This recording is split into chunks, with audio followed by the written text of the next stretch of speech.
Assalamualaikum warahmatullahi wabarakatuh. Waalaikumsalam warahmatullahi wabarakatuh. Alhamdulillah wassalatu wassalamu ala sayyidina Rasulillah sayyidina wa maulana Muhammad ibn Abdullah wa ala alihi wa sahbihi wa mawala. La haula wa la quwwata illa billah, amma ba'du.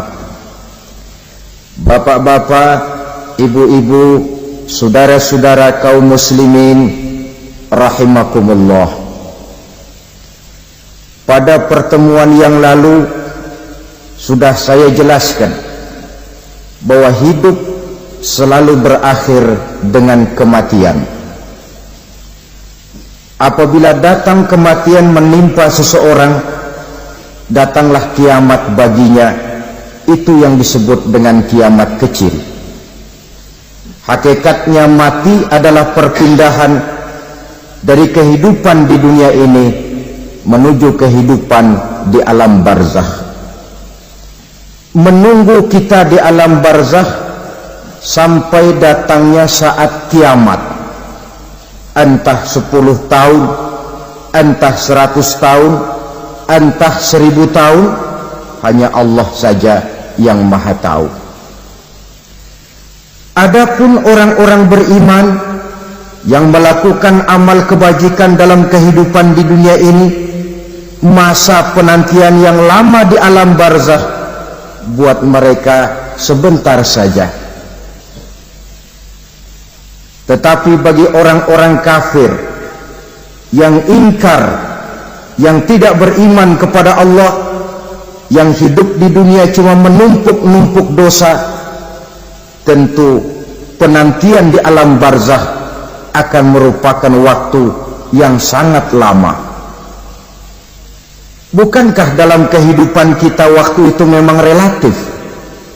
Contoh misalnya, bagi pemuda-pemudi yang sedang duduk asyik memadu cinta,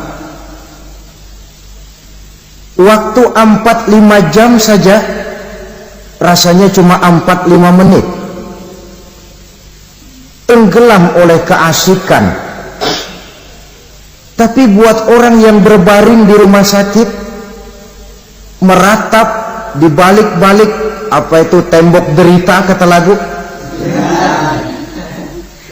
di balik dinding-dinding penjara, sehari bagai seminggu, seminggu rasa sebulan, sebulan boleh jadi rasa setahun. Penantian yang sangat lama. Kapan kiamat itu akan datang? Ini rahasia Allah. Jangankan kita yang orang awam, baginda Nabi sendiri tidak diberitahu oleh Allah kapan kiamat itu akan terjadi.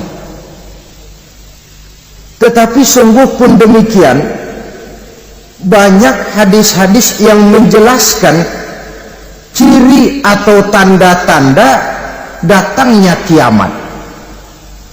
Nah, kalau sudah bicara soal tanda kiamat itu ada dua. Pertama yang disebut alamatus sughra, tanda-tanda kecil. Ini waktunya masih ada tenggang. Ada yang dinamakan alamatul kubra, tanda-tanda besar. Artinya kiamat sudah diambang pintu. Apa tanda-tanda kecil dari datangnya hari kiamat itu? Misalnya kata Nabi, apabila ilmu sudah diangkat oleh Allah, artinya apabila ulama sudah banyak wafat, minat orang belajar agama berkurang, lalu kebodohan nampak merajalela di mana-mana, zina dikerjakan secara terbuka, minuman-minuman keras jadi kebanggaan, itu termasuk di antara tanda-tanda kecil terjadinya hari kiamat. Apalagi misalnya iza waladatil ammatu rabbataha, apabila budak sudah melahirkan tuan, Apa maksudnya? Ada yang mentafsirkan apabila anak sudah bisa membudaki orang tuanya, orang tua yang melahirkan dia, yang membesarkan dia, demi setelah si anak besar jadi orang berpangkat, bertitel, berharta, berkedudukan, jadilah orang tua itu budaknya. Sehingga sering dibilang kalau orang tua kaya, anak jadi raja, tapi kalau anak yang kaya, orang tua sering jadi budak. Apalagi munculnya fitnah yang bergelombang, timbul perang antara dua bangsa yang besar, waktu berjalan terasa sangat pendek sekali. Itu merupakan tanda di antara tanda-tanda kiamat. Termasuk di dalamnya sulit membedakan mana laki, mana perempuan. Kan kalau tanda-tanda kayak begini sekarang sudah banyak kita lihat kan. Ulama banyak wafat, penggantinya sulit. Zina dikerjakan berterang-terangan, minuman keras jadi kebanggaan, banyak anak membudaki orang tuanya, sulit membedakan mana laki mana perempuan. Kadang-kadang dari belakang kita lihat perempuan bener, begitu kita colek nengok jenggotan.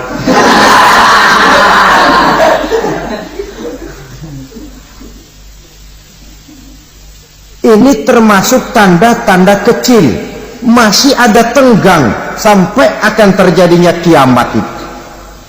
Nah, yang dimaksud dengan tanda-tanda besar, ini tanda besar artinya kiamat sudah di ambang pintu. Pertama, matahari terbit dari sebelah barat.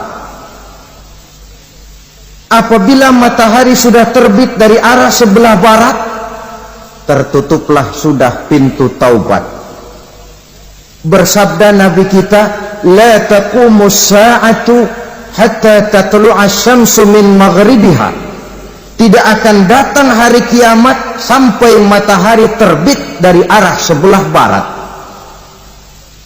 Fa iza tala'at, manakala matahari telah terbit dari arah sebelah barat, wara'ahan nasu, manusia banyak menyaksikan itu, amanu ajma'un, mereka pun lalu beriman.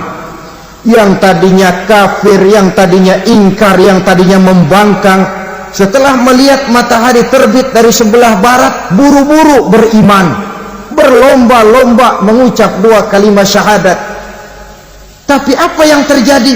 Kata Nabi, wadzalika hina la yanfa'u nafsan imanuha lam takun amanat min qabl. Hari itu adalah hari yang iman sudah tidak berguna lagi bagi seseorang apabila sebelumnya memang dia tidak pernah beriman.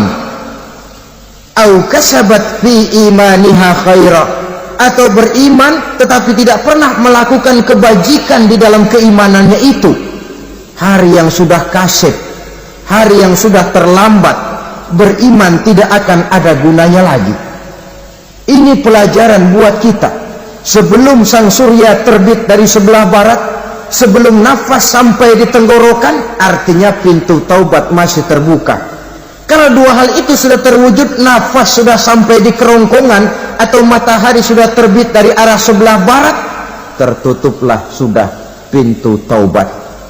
Tak ada lagi gunanya pangkat, jabatan, harta, bahkan beriman pun dalam suasana macam itu too late, kata orang Kulon.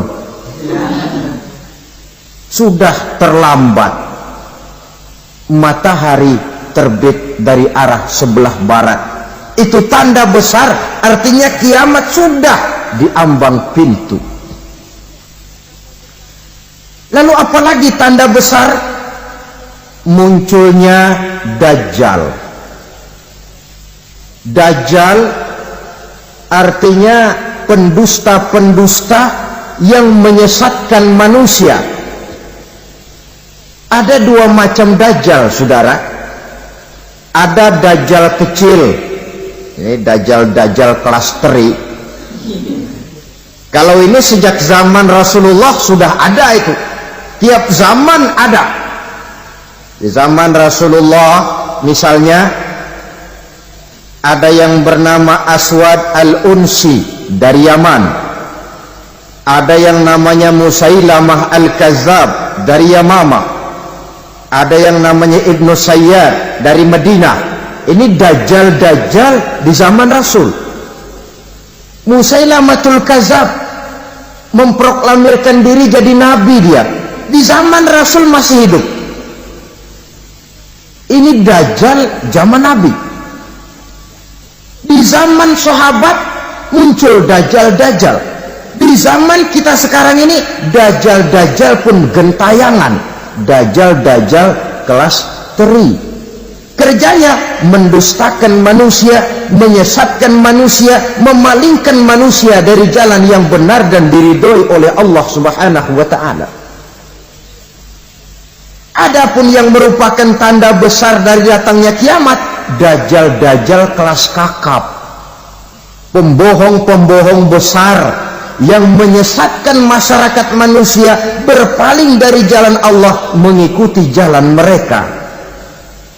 Apa sih ciri dajjal itu? Kata Nabi dalam hadis Bukhari Muslim, innad dajjala, sesungguhnya yang namanya dajjal itu yakhruju, satu saat akan muncul mendekati hari kiamat. Wa inna ma'ahu ma'an, si dajjal ini membawa air, wa naran, dan juga membawa api. Dua simbol. Di tangan yang satu dia bawa air, di tangan yang satu dia bawa api. Wa ammal ladzi yarahu an-nasu ma'an fanarun, adapun yang orang banyak lihat air, hakikatnya adalah api. Yang dilihat api, hakikatnya adalah air. Oleh sebab itu, kalau api yang ditawarkan, ambillah air. Kalau air yang ditawarkan, pilihlah api. Maksudnya apa ini? Ini bahasa simbol, saudara-saudara. Dajjal bicaranya seolah-olah untuk kepentingan manusia, menawarkan surga. Surga yang dia tawarkan hakikatnya neraka. Hai manusia, kalau kau mau bahagia, jangan dekat-dekat dengan agama. Sholat itu tidak efektif dan efisien, tidak produktif dari segi ekonomi itu. Menghadiri majelis taklim cuma buang-buang waktu. Tahajud, tasbih, tahlil, baca Quran, apa itu? Pekerjaan mubazir saja. Hidup ini cuma sekali, masa yang cuma sekali, manfaatkan dengan sebaik-baiknya. Mumpung, dibawanya sifat mumpung, tetapi dalam pengertian yang sangat negatif. Bicaranya seolah-olah untuk kepentingan manusia, tetapi sebenarnya menjerumuskan manusia.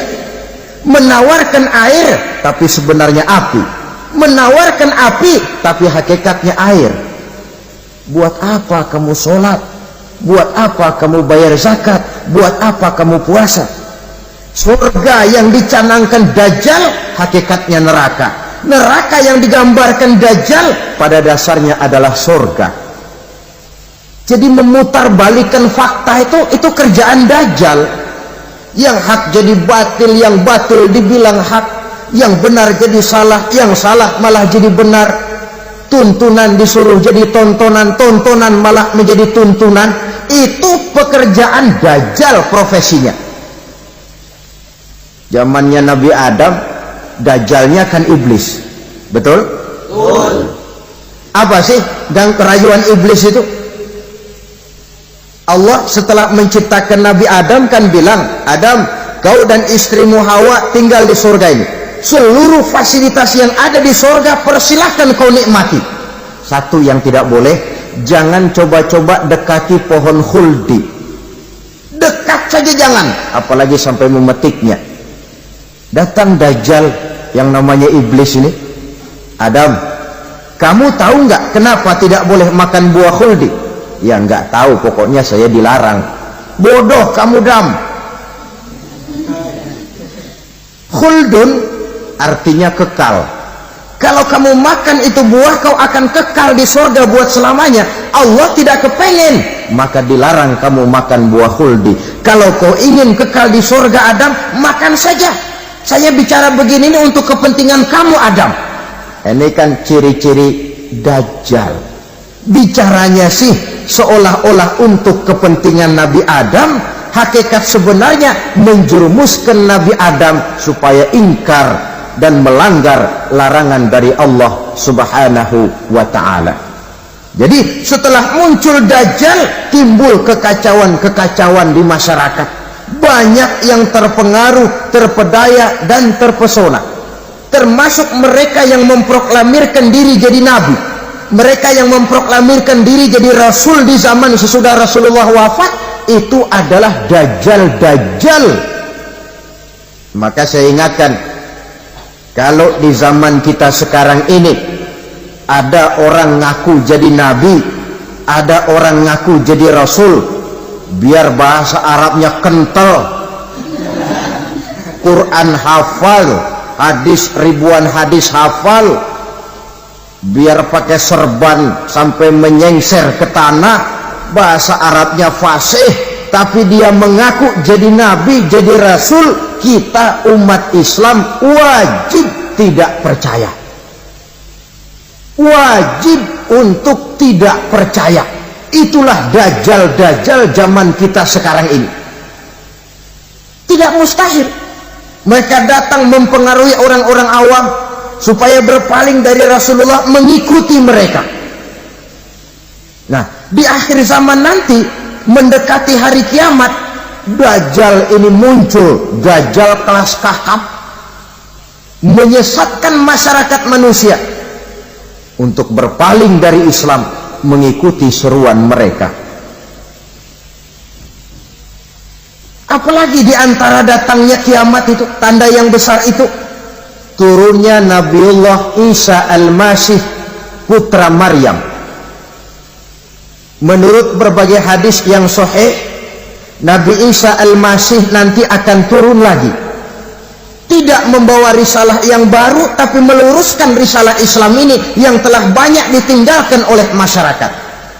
Bahkan ada hadis menjelaskan beliau akan membunuh Nabi, mematahkan kayu-kayu salib, lalu melaksanakan haji dan umrah mengikuti syariat Nabi Muhammad, bukan membawa agama baru, menjadi semacam mujaddid, reformer, menyelamatkan manusia dari bisikan Dajjal. Bahkan ada riwayat yang menjelaskan bahwa Nabi Isa berhasil mengalahkan Dajjal, mengembalikan masyarakat manusia kembali kepada ajaran Islam yang datang dari Allah, dibawa oleh Rasulullah Sallallahu Alaihi Wasallam. Dengan kata lain, turunnya Nabi Isa bukan sebagai Nabi dan Rasul baru, tetapi mengikuti syariat Nabi kita Muhammad Sallallahu Alaihi Wasallam. Saudara hadirin, ibu-ibu hadirat yang saya hormati, kemudian apalagi di antara tanda-tanda besar akan datangnya kiamat itu? Keluarnya asap atau awan. Kata Nabi, inna min asrati sa'ah dukhanan yamla'u ma bainal masyriqi wal maghrib. Di antara tanda-tanda kiamat, munculnya awan atau asap yang memenuhi antara langit dan bumi. Ini pun diperkuat dalam surah Ad-Dukhan ayat 10, fartaqib yauma ta'tis sama' bidukhanin mubin fayughshan nas hadza azabun alim. Bagi orang-orang yang beriman, mereka biasa-biasa saja, tapi bagi orang kufur, datangnya asap dan awan ini merupakan azab yang kelewat pedih. Barangkali sedikit mendekati gambaran tentang azab yang pedih ini, saya ingatkan alam pikiran kita kepada peristiwa yang belum lama terjadi. Pernah dengar berita bocornya reaktor nuklir di Chernobyl, Uni Soviet? Pernah dengar? Nah. Bocornya reaktor nuklir di Chernobyl yang mengakibatkan ratusan bahkan sangat mungkin ribuan nyawa. cuma satu reaktor. Bagaimana kalau seluruh cadangan nuklir yang dimiliki oleh para negara adik kuasa ini diledakkan? Bahkan yang konon menurut catatan, cadangan nuklir yang dimiliki bersama oleh Amerika dan Rusia sekarang ini sudah sanggup memusnahkan 6 miliar manusia, 1,5 kali lebih banyak dari jumlah manusia yang nongkrong di permukaan bumi ini. Saudara-saudara hadirin yang saya hormati, lalu saat mendekati hari kiamat, apalagi tandanya setelah Nabi Isa wafat pada saat turunnya yang kedua kali, lalu Allah meniupkan angin sejuk, semua orang-orang beriman, orang-orang baik wafat, sehingga penghuni bumi ini cuma tinggal lagi terdiri dari orang-orang kafir. Tidak ada lagi di bumi ini yang bisa mengucapkan Allah. Sehingga dalam hadis qudsi itu ada keterangan, innallaha azza wa jalla yaqulu li Israfil. Allah pernah pesan kepada malaikat Israfil, kata Allah, Israfil, iza sami'ta qailan yaqul Allah Allah fa akhirin nafah 40 sanatan ikraman liqailiha. Hai Israfil, apabila kau dengar di permukaan bumi masih banyak orang yang mengucapkan Allah Allah, maka tunda sangkakala kiamat itu 40 tahun. Untuk apa? Ikraman liqailiha, menghormati orang yang mengucapkan Allah Allah itu. Wah, jadi karena sekarang masih banyak yang mengucapkan Allah, besar hatilah kita, masih jauh kiamat itu. Tapi jangan lupa, kiamat pribadi, kiamat kecil itu yang gak kita sangka-sangka. Ajal datang mencabut nyawa, itu kiamat pribadi, dan itu yang pasti kita hadapi, dan itu yang membuat kita tidak boleh bersikap main-main di dalam kehidupan sekarang ini. Saudara hadirin yang saya hormati, tidak ada lagi orang-orang muslim, seluruh penduduk dunia ini kafir. Lalu terciptalah struktur sosial yang berlandaskan prinsip hidup semau gue.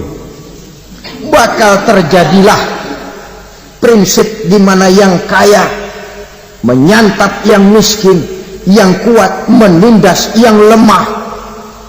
Hidup sudah bagaikan di rimba belantara, berlaku hukum rimba, siapa yang kuat dia yang menang, siapa yang lemah menjadi mangsa.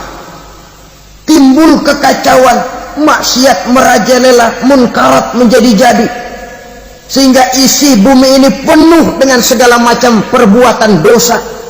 Tidak ada perlunya lagi alam diperpanjang temponya. Datang saat yang sudah dijanjikan oleh Allah Azza wa Jalla, maka terjadilah yang disebut kiamat kubra, kiamat besar, kiamat ancur-ancuran. Bagaimana kejadian ini dimulai? Dalam surah Az-Zumar ayat 68, Allah Subhanahu wa taala berfirman, wa nufikha fis-suri fasa'iqa man fis samawati wa man fil ardi illa man sya'allahu. Maka manakala ditiuplah sangkakala, terkejutlah seluruh yang ada di langit dan seluruh yang ada di bumi. Bila saat kiamat datang, Allah perintah malaikat Israfil, Israfil, tiup sangkakalamu. Ditiuplah sangkakala oleh malaikat Israfil. Yang akibat daripada tiupan itu, seluruh yang ada di langit, seluruh yang ada di permukaan bumi terkejut. Yang ada di langit siapa? Malaikat kan. Bayangin aja kalau malaikat kaget, apalagi kita. Terkejut seluruh makhluk yang ada di bumi, yang ada di langit mendengar suara sangkakala itu. Bunyinya tidak sanggup kita bayangkan dahsyatnya. ledakan nuklir, ledakan neutron, belum apa-apa ketimbang bunyi sangkakala malaikat Israfil ini. Nah, lalu mendengar bunyi sangkakala ini, gemparlah makhluk, kacaulah alam. Bumi gempa, planet-planet bertabrakan, gunung meletus, air laut tumpah ke darat, angin topan bertiup, halilintar menyambar, lalu semua yang bernama hidup mati total. Mati bareng tanpa persiapan. La haula wala quwata illa billah. Saya kadang-kadang dalam tafakur bermohon, ya Allah, mudah-mudahan saya nggak nemuin kiamat beneran. Ngeri, nggak bisa kita bayangkan macam apa suasana seperti itu. Allah saja banyak memberikan gambaran, misalnya Al-Qari'ah, wa mal qari'ah, wa ma adraka mal qari'ah. Kejadian yang menggemparkan. Tahukah kamu apa kejadian yang menggemparkan itu? Yauma yakunun nasu kal farasil mabsus wa takunul jibalu kal ihnil manfus. Pada saat itu manusia berterbangan bagai kupu-kupu, gunung berterbangan seperti kapas ditiup angin. Gunung saja macam kapas, konon lagi manusia. Kematian total, mulai semut sampai gajah mati, jin mati, iblis mati, malaikat mati. Malaikat saja mati. Saudara hadirin, sekian dan demikianlah pertemuan kita kali ini. Terima kasih banyak atas segala perhatian. Mohon maaf atas segala kekurangan. Usikum wa nafsi bitaqwallah. Wassalamualaikum warahmatullahi wabarakatuh.